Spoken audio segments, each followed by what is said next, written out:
Democrats are now pushing back on a bill passed in the House just yesterday. It's the SAVE Act, or House Bill 541, which would change how voters participate in primary elections. Yeah, now many lawmakers argue that this bill could limit access for independent voters and is being driven by politics rather than policy.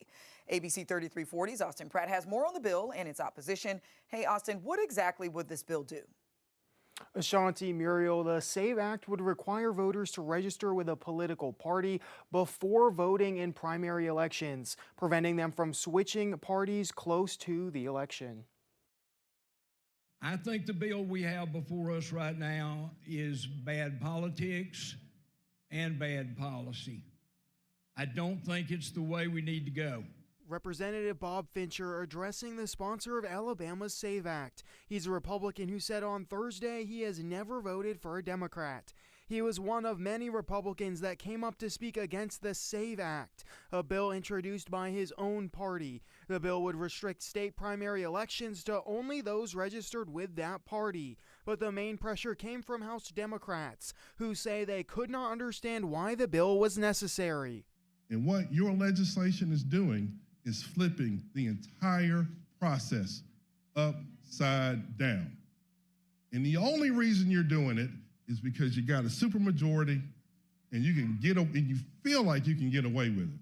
Both Republicans and Democrats also address the balance of power in the State House. A supermajority is held in both chambers, meaning if a bill has full Republican support, it will be passed. And some warned legislation like this could put that balance in danger. Representative Yarborough told lawmakers his bill would not restrict a voter's right to participate, comparing it to routine requirements like renewing a driver's license. Voting is an awesome privilege, but it's a party primary, and so parties have the right to set the regulations, rules, or guidelines around their primaries.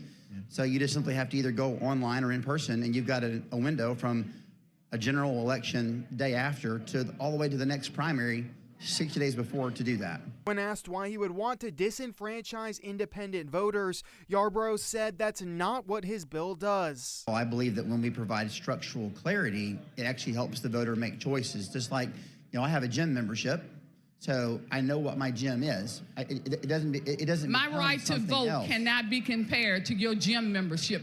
I have a gym membership to Planet Fitness, so that is no comparison. This is an important endeavor.